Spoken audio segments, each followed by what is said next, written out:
आदित्य रानूबाईची कहाणी. एका आदित्य रानूबाई तुमची कहाणी. आटपाट नगर होतं. त्या नगरात एक ब्राह्मण होता. तो नित्य समिधा फूल दुर्वा आणायला रानात जात असे. तिथं नागकन्या देवकन्या वसा वसत होत्या. काय ग बायानो, कसला वसा वसतात तो मला सांगा. तुला रे वसा कशाला हवा? उठशील मातशील, घेतला वसा टाकून देशील. उतत नाही मातत नाही, घेतला वसा टाकत नाही. तेव्हा त्या म्हणाल्या, श्रावण मास येईल तेव्हा पहिल्या आदित्यवारी वन्यानं न बोलता उठावं. सचिळ अंगावर असल्या वस्त्रासह स्नान करावं. अगोदक पाणी, कोणाचा स्पर्श न झालेलं ताजं पाणी आणावं. विड्याच्या पानावर चंदनाची आदित्य रानूबाई काढावी. 6 रेगांचं मंडळ करावं. 6 सुतांचा तातू करावा. त्याला 6 गाठी द्याव्या. पानफूल व्हावं. पूजा करावी. पानांचा विडा, फुलांचा जेला, दशगंधाचा धूप, गुळ खोबऱ्याचा नैवेद्य दाखवावा. 6 मास चाळावी. 6 मास पाळावी. मागी रथ सप्तमीस पूर्ण करावं. संपूर्णाला काय करावं? गुळाच्या पोळ्या, बोटव्याची खीर, लोणगड तूप, मेहुणं जेवू सांगावं. असेल तर चिरचोळी द्यावी, नसेल तर जोडगरसळी द्यावी. ती नसेल तर 2 पैसे दक्षिणा द्यावी आणि आपल्या वशाचं उद्यापन करावं. असा वसा ब्राह्मणानं केला. त्याला सूर्यनारायण प्रसन्न झाला. भाग्यलक्ष्मी आली. तेव्हा राजाच्या राणीनं ब्राह्मणाला बोलावू धाडलं. ब्राह्मण जाते वेळेस भिवू लागला, कापू लागला. तेव्हा राजाच्या राणीनं सांगितलं, भिवू नका, कापू नका. तुमच्या मुली आमच्या येथे द्या. आमच्या मुली गरीबाच्या तुमच्या घरी कशा द्याव्या? दासी कराल, भटकी कराल. दासी करीत नाही, भटकी करीत नाही. राजाची राणी करू, प्रधानाची राणी करू. मार्गेश्वराचा महिना आला. ब्राह्मणानं लगीन करून मुली दिल्या. एक राजाच्या घरी दिली, दुसरी प्रधानाच्या घरी दिली. गेल्या पावली मुलीचा समाचार घेतला नाही. 12 वर्षांनी समाचारच ब्राह्मण निघाला. राजाच्या घरी गेला. लेकीनं बसायला पाट दिला, पाय धुवायला पाणी दिलं. बाबा बाबा, गुळ खा, पाणी प्या. गुळ खात नाही, पाणी पित नाही. माझी कहाणी करावयाची आहे, ती तू ऐक. तुझी कहाणी ऐकायला मला वेळ नाही. राजा पारधीला जाणार आहे, त्याला जेवायला उशीर होईल. तोच त्याची मनात राग आला. तिथून निघाला. प्रधानाच्या घरी गेला. तिने पाहिलं आपला बाप आला आहे. म्हणून बसायला पाट दिला, पाय धुवायला पाणी दिलं. बाबा बाबा, गुळ खा, पाणी प्या. गुळ खात नाही, पाणी पित नाही. माझी कहाणी करावयाची आहे, ती तू अगोदर ऐक. तुझी कहाणी नको ऐकू तर कुणाची ऐकू. घरात गेली. उतरंडीची 6 मोती आणली. 3 आपण घेतली, 3 बापाच्या हातात दिली. त्यानं मनोभावे कहाणी सांगितली. ती लेकीनं चित्तभावे ऐकली.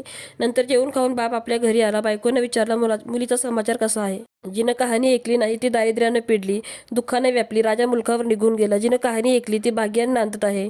इकडे जी दरिद्री झाली होती तिनं आपल्या लेकाला सांगितलं, मावशी घनघोर नांदत आहे, तिकडे जाऊन काही दिलं तर घेऊन ये. पहिल्या आदित्यवारी पहिला मुलगा उठला. तळ्याच्या पाळी जाऊन उभा राहिला. अगं अगं दाशीनं, तुम्ही दाशी कोणाच्या? आम्ही दाशी प्रधानाच्या. प्रधानाच्या राणीला जाऊन सांगा, तुमच्या बहिणीचा मुलगा आला आहे. कसा आला आहे? का आला आहे?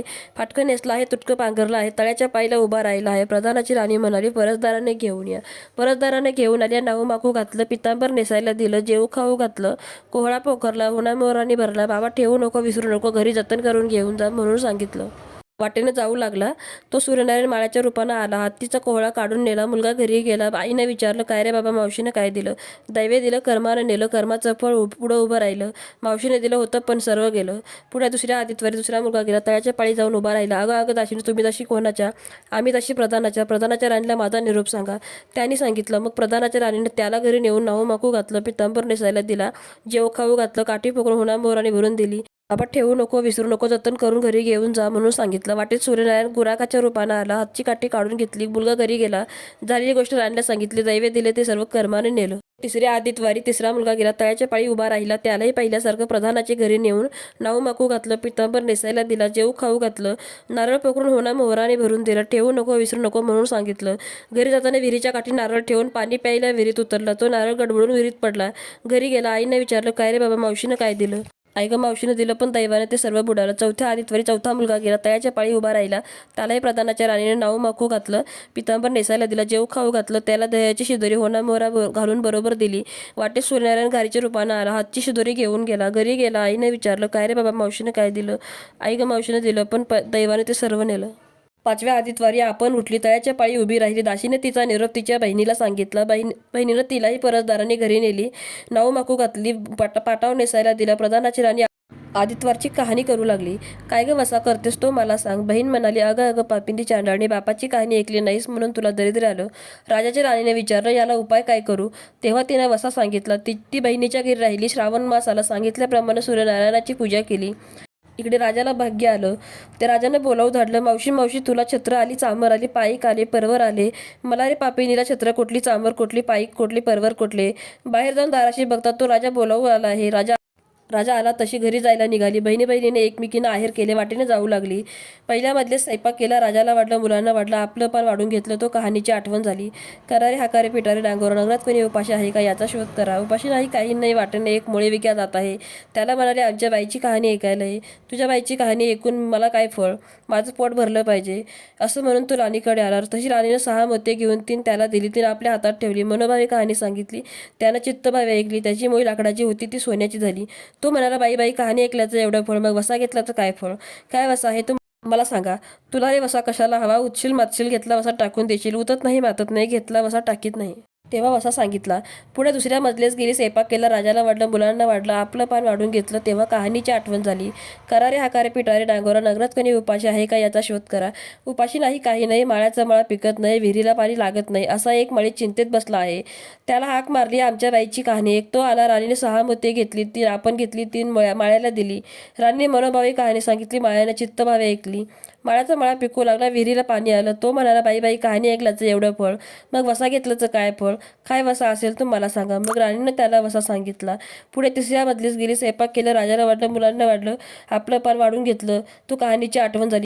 करारे हाकारे पिटारे डांगोरा, नगरात कोणी उपाशी आहे का याचा शोध करा. उपाशी नाही, काही नाही, एक म्हातारी, तिचा मुलगा एक वनात गेला होता. तो एक डोहात बुडाला होता. एक सर्पानं खाल्ला होता. त्यामुळे चिंताक्रांत बसली होती. तिला म्हणाले, आमच्या बाईची कहाणी ऐक. ती म्हणाली, कहाणी ऐकून काय करू, मी मुलासाठी रडते आहे, बरं येते. मग ती राणीकडे आली. राणीने पहिल्याप्रमाणे तिला कहाणी सांगितली. तिनं चित्तभावे ऐकली. तिचा मुलगा वनात गेला होता, तो आला. डोहात बुडाला होता, तो आला. सर्पानं खाल्ला होता, तो आला. ती म्हणाली, बाई बाई, कहाणी ऐकल्याचं हे फळ, मग वसा वसा काय असेल तो मला सांगा. मग राणीने तिला वसा सांगितला. पुढे चौथ्या मजलेस गेली. स्वयंपाक केला. राजाला वाटलं, मुलांना वाटलं, आपलं पान वाढून घेतलं. तेव्हा कहाणीची आठवण झाली. करारे हाकारे पिटारे डांगोरा, नगरात कोणी उपाशी आहे का याचा शोध करा. उपाशी नाही, काही नाही, कानाडोळा मासांचा गोळा, हात नाही पाय नाही, असा एक मनुष्य रस्त्यामध्ये होता. त्याच्या अंगावर तांब्याभर पाणी ओतलं. पालता होता तो उताना केला. 6 मोते होती. 3 त्याच्या बिबीवर, 3 मोते आपण घेतली. राणीने मनोभावे कहाणी सांगितली. ते त्यानं चित्तभावे ऐकली. त्याला हातपाय आले. देह दिव्य झाला. तो म्हणाला, कहाणी ऐकल्याचं एवढं फळ, मग वसा घेतल्याचं काय फळ, काय वसा असेल तर मला सांगा. मग राणीने त्याला वसा सांगितला. 5व्या मुक्कामाला घरी आली. स्वयंपाक केला. सूर्यनारायण जेवायला आले. 7 दरवाजे उघडले. लोहगंगाळ पाणी तापविलं. षड्रस पक्वानं जेवायला केली. सूर्यनारायण जेवायला बसले. त्यांना पहिल्या घासाला केस आला. ते म्हणाले, अगं अगं, कोण्या पापिनीचा केस आहे. राजाच्या राणीला 12 वर्ष दरिद्र आलं होतं. तिनं आदितवारी वळचणी खाली बसून केस विंचरले होते. काळ चवा डोईचा केस, वळचणीची काडी, डाव्या खांद्यावरून वेशी बाहेर टाकून दे. राजाच्या राणीला सूर्यनारायणाचा कोप झाला होता. तसा कोणाला होऊ नये. ब्राह्मणाला, मुळी विक्याला, राजाच्या राणीला, माळ्याला, म्हातारीला, कानाडोळ्या मासांचा गोळा, इतक्यांना तसा सूर्यनारायण प्रसन्न झाला होता. तसा तुम्हा आम्हा हो, ही 60 उत्तरांची कहाणी 5 उत्तरी सुफळ संपूर्ण. श्री स्वामी समर्थ.